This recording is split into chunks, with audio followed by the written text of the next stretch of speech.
6:45. This is the Sri Lanka Broadcasting Corporation.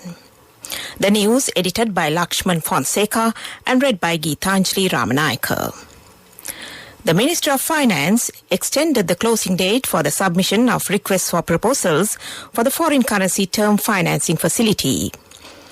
The UN commended the continual efforts by the government of Sri Lanka to cripple the illegal drug trade. The Foreign Ministry informs any country accepts WHO-approved, fully vaccinated foreigners. Marine biologists point out ways to enhance alternative livelihoods for the people living in the coastal belt. The farmers and researchers are advising to restore traditional crops and provide local seeds to continue with organic farming. The Rubber Research Institute is liaising with global institutions to find a definitive treatment for the leaf rubber disease. The Met Department raises a red alert on thunder showers accompanied by severe lightning. EU rules to force USB-C chargers for all phones. ICC released the official anthem for the T20 World Cup. Local news in detail now. The Ministry of Finance says it has extended the closing date for the submission of requests for proposals for the foreign currency term financing facility for the Government of Sri Lanka 2021. The Ministry said at the request of prospective investors, the closing date for the submission of proposals has been extended from 22nd of September 2021 to 5th of October 2021. The proposal should be sent by email to fctf2021@erd.gov.lk. The email address once again, fctf2021@erd.gov.lk on or before the 5th of October. The names of the banks, institutional investors, investment houses that have submitted proposals will be announced once the evaluation has been completed in full. The ministry also said other terms and conditions in the original RFP dated 31st of August 2021 remains unchanged. The UN Resident Coordinator Hannah Singahamdi extended her appreciation for the continual efforts by the government of Sri Lanka to control the illegal drug trade. The Defence Ministry said UN envoy commended the Defence Ministry for the efforts taken to cripple the illegal drug ring, which in turn reflects a positive impression on both Sri Lanka and on the entire region. She conveyed these views during a cordial discussion with the Sri Lankan Defence Secretary General Kamal Gunaratne at the Defence Headquarters complex last evening. General Gunaratne, illustrating the records of recent drug seizures, said almost 1 ton of illegal drugs were taken into custody by the Sri Lanka law enforcing agencies. The Defence Secretary also explained the achievements made by the National Dangerous Drugs Control Board under the new leadership and also stated on the process introduced for the onward rehabilitation of drug addicts without delay. The UN Resident Coordinator, in an appreciative gesture, praised the role of the government to curb the pandemic situation of the country. She also commended the rehabilitation efforts put forward by the Sri Lankan government. The Deputy Director General of Health Services, Dr. Hemantha Herath, says that every country accepts foreigners who are fully vaccinated with a WHO-approved jab. The Foreign Ministry had informed that no country has made a particular COVID-19 vaccine compulsory when entering their respective countries. Dr. Hemantha pointed out if there is anyone who wants to get vaccinated with a particular vaccine, the Health Ministry would consider giving the preferred vaccine if it's available in the country. Accordingly, those people who are expecting to go overseas can receive the relevant COVID-19 vaccine. However, they have to come out with the documentary evidence and produce them to the Director General of Health Services, Dr. Herath added. He also said such individuals could email the relevant documents and certificates to the email address dhgs@health.gov.lk. That's dhgs@health.gov.lk. Ruchira Kumar Tunga, former professor in the Department of Fisheries and Aquaculture at the University of Ruhuna, says that there is a need to enhance alternative livelihoods for the people living in the coastal belt in Sri Lanka. She says seaweeds can be easily cultivated in the coastal belt and they are raw materials for gelatin and many other products with high demand from the market overseas. Professor Ruchira said these seaweeds can be dehydrated and exported. It will bring foreign currency to the island. Ecosystem and climate condition in Sri Lanka is really suitable for the seaweed cultivation, she added. Professor Ruchira said while coastal fishermen need to sustain their fisheries activities, they should also be familiarized with the process of seaweed farming. It will help them with an additional source of income, he added. Another method for them would be to utilize fisheries waste or trash fish to produce organic fertilizer. Women and school dropouts in fishery families could be involved in these ventures to uplift their economy, he added. The farmers and researchers are advising to restore traditional crops and provide local seeds to continue with organic farming successfully. They said local varieties are better adapted to the increasingly volatile climate. They urged the governments to initiate a local seed restoration project to help the farmers and to install a seed bank in Sri Lanka to save indigenous seed varieties for the benefit of the future generation. The scientists in the field of agriculture say local seeds are important in mitigating the bad effects of climate change. They added the local and indigenous crop varieties are more tolerant of weather fluctuations and the invasion of new pests and pathogen. The traditional plant varieties also have added nutritional advantages, they said. In the early 1990s, scientists told farmers to abandon their traditional crop varieties, saying that the yield was too low. However, they are now insisting on hybrid seeds, which are vulnerable to pests and diseases and are not resistant to adverse climate changes. This news comes to you from the Sri Lanka Broadcasting Corporation. RRI, the Rubber Research Institute, is liaising with global institutions to find a definitive treatment for the leaf rubber disease, which is affecting rubber production in Sri Lanka to a great extent today. Minister Dr. Ramesh Patrana say the fungal disease is affecting the latex productivity. He said that there is no definitive treatment found in the world yet. The rubber industry warned of a 15 to 20% drop in production this year. The leaf disease is still spreading rapidly without prescribed fungicide to combat it or fertilizer to help trees recover amid an agrochemical import ban. Minister Patrana also said the RRI was also experimenting with alternative fungicides to control the disease. Meanwhile, the RRI said they have found it difficult to apply a proper spraying mechanism as the trees are comparatively large. About 20,000 out of 107,000 hectares cultivated by large farms and smallholders have been hit by the Pestalottiopsis fungal leaf disease. The industry says long-term growth would be badly affected if the disease spreads to immature plants rapidly.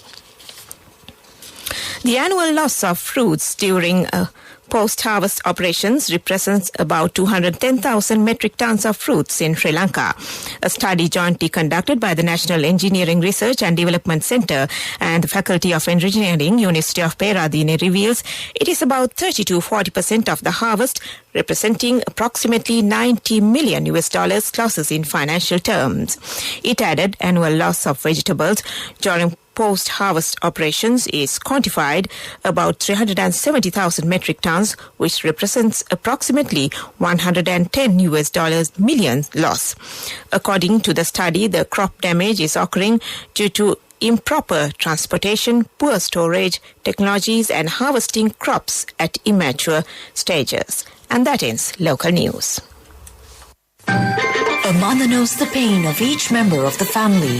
Siddhalepa, the trusted relief for aches and pains. An effective therapy for relief from cold, sneezing, flu, headaches, swelling due to toothaches, rheumatic, discomforts, and muscular aches and pains. Siddhalepa, the Vidamahatmya in every home.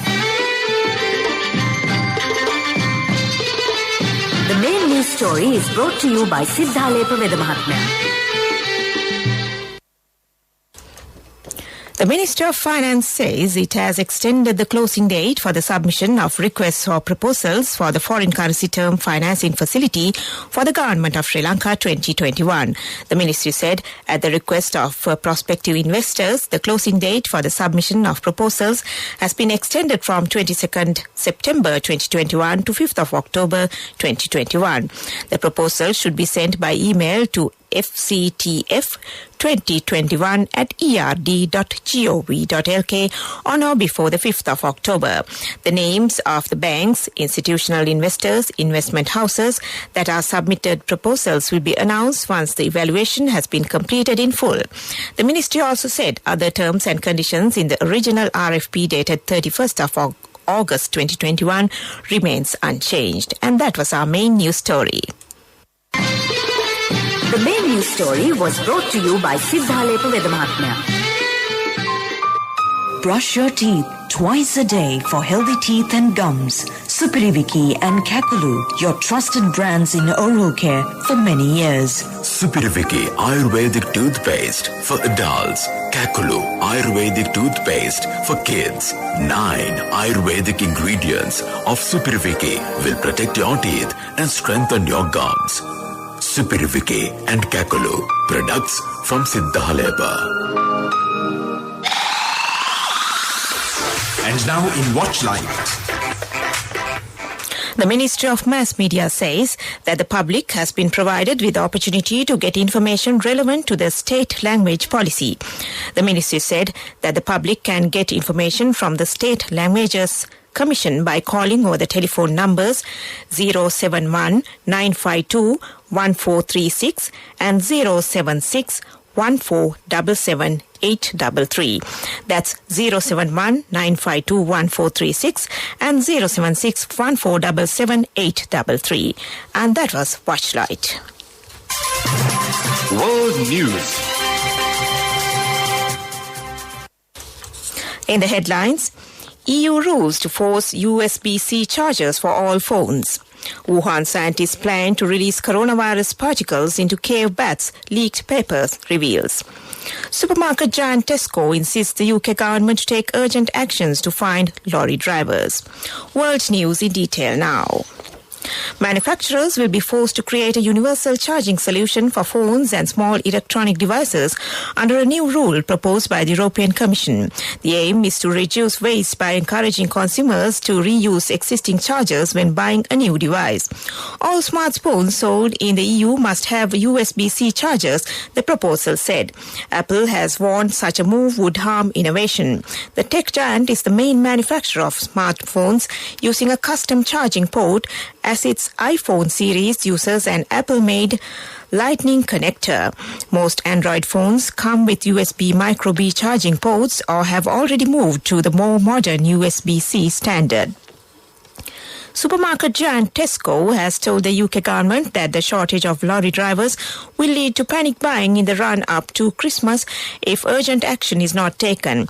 In a meeting organised by the Cabinet Office last Thursday, Tesco managers had revealed that it had a shortfall of 800 lorry drivers and called on ministers to make it easier to bring in workers from abroad. Retail magazine The Grocer reports Tesco had raised the issue during the first meeting of the government's new food and drink supply chain task force. A number of retailers have been selected by the government to help find a solution to the labour crisis hitting the sector. The retail giant told officials that it was struggling to fill lorry driver vacancies despite increasing wages. Wuhan and US scientists were planning to release enhanced airborne coronavirus particles into Chinese bat populations to inoculate them against diseases that could jump to humans.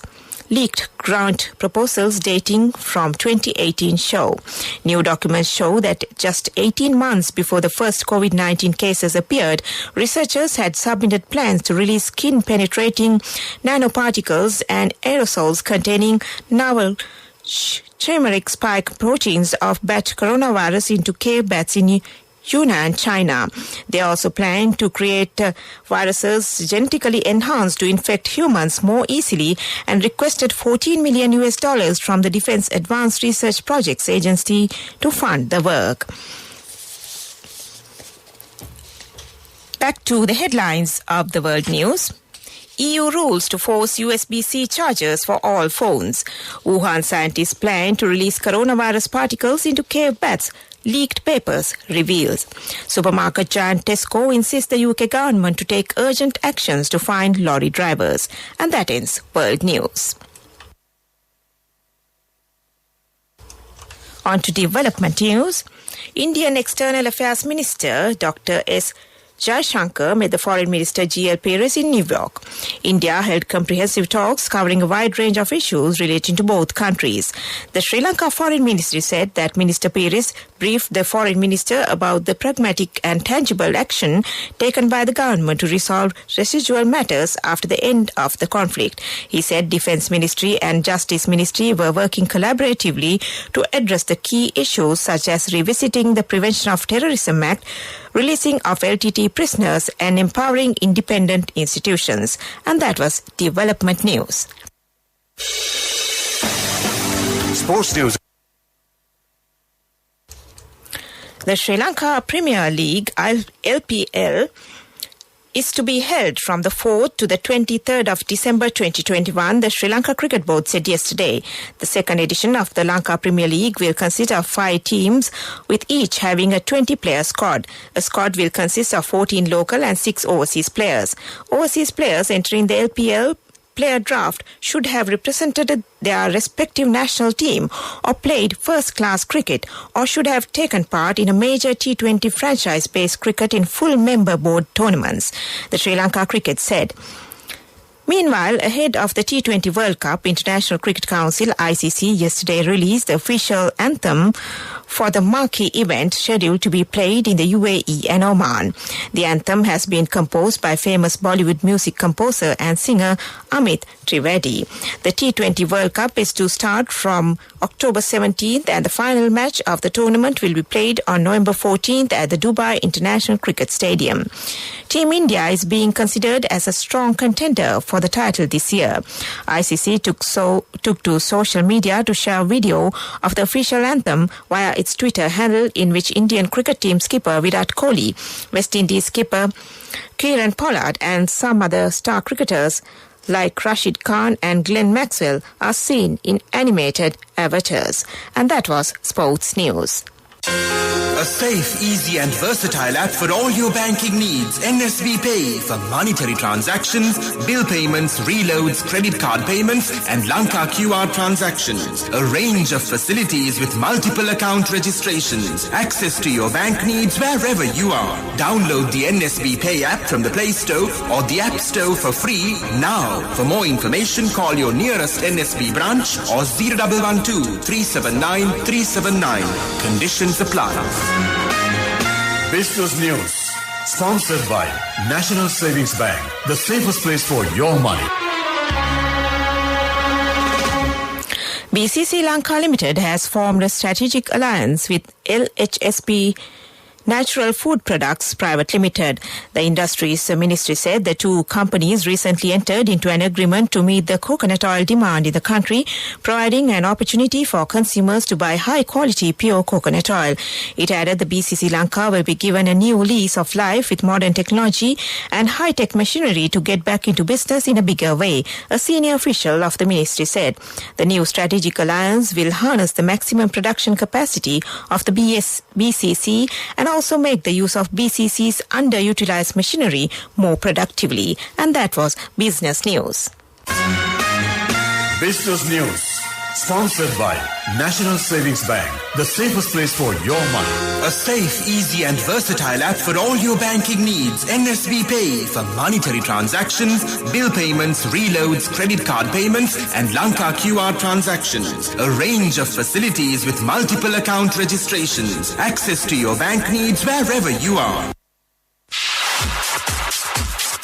Economic news. courtesy of... I bought my daughter a laptop for her work by managing my finances. Whatever the expenses may be, I can't afford to miss out on life's special moments like her birthday or our anniversary. So you need to invest to make your family's future flourish. Saving money isn't easy when you have responsibilities. That's why we promise to give you the best returns and guarantee on your investment. LOLC Finance Fixed Deposits. Maximize your savings. LOLC Finance PLC, incorporated on the 13th of December 2001, is rated SLA stable by ICRA Lanka Limited and is licensed by the Monetary Board of the Central Bank of Sri Lanka under the Finance Business Act number 42 of 2011. In economic news, natural rubber exports in the first 7 months of 2021 have risen by 44% to fetch $23.5 million, while in July they rose by 12% to fetch $3.3 million to Sri Lanka. Rubber products exports rose by 42% to earn $593.1 million in the first 7 months and by 13.6% in July to bring $93.4 million. Planters say if the fungal leaf disease known as Pestalottiopsis spreading nowadays could not be controlled quickly, industry would be in danger. And that was economic news. Saving money isn't easy when you have responsibility. That's why we promise to give you the best returns and guarantee on your investment. LOLC Finance Fixed Deposits. Maximize your savings. LOLC Finance PLC, incorporated on the 13th of December 2001, is rated SLA stable by ICRA Lanka Limited and is licensed by the Monetary Board of the Central Bank of Sri Lanka under the Finance Business Act number 42 of 2011. Weather report. In the weather report, the Department of Meteorology raises a red alert on thunder showers accompanied by severe lightning has been issued for 11 districts. Accordingly, thunder showers accompanied by lightning are likely in several places in the northern, north central, Uva and eastern provinces. The Met Department said the showery condition over the southwestern part of the island is likely to enhance during next few days. There could be strong winds during thunder showers. Therefore, the general public is cautioned to take necessary precautions to safeguard themselves against the squall and lightning, the department said. Accordingly, 11 districts, which are Jaffna, Kilinochchi, Mullaitivu, Vavuniya, Anuradhapura, Trincomalee, Polonnaruwa, Batticaloa, Badulla, Ampara and Monragala. The Meteorology Department cautioned people not to seek shelter under trees but to stay indoors. Also, the Met Department requests people to avoid wandering in open areas such as paddy fields, tea plantations, playgrounds and open water bodies during thunderstorms. It also said to avoid using wired telephones and disconnect electric appliances during thunderstorms and avoid travelling in open vehicles such as bicycles, trailers, hauled by tractors, boats, etc. And that was the weather report. To end this news broadcast, back to the headlines. The Ministry of Finance extended the closing date for the submission of requests for proposals for the foreign currency term financing facility. The UN commended the continual efforts by the government of Sri Lanka to cripple the illegal drug trade. The foreign minister informs any country accepts WHO-approved fully vaccinated foreigners. Marine biologists point out ways to enhance alternative livelihoods for the people living in the coastal belt. The farmers and researchers are advising to restore traditional crops and provide local seeds to continue with organic farming. The Rubber Research Institute is liaising with global institutions to find a definitive treatment for the leaf rubber disease. The Met Department raises a red alert in thunder showers accompanied by severe lightning. News from overseas, EU rules to force USB-C chargers for all phones. Cricket news, ICC released the official anthem for the T20 World Cup. And with that, we end this news broadcast.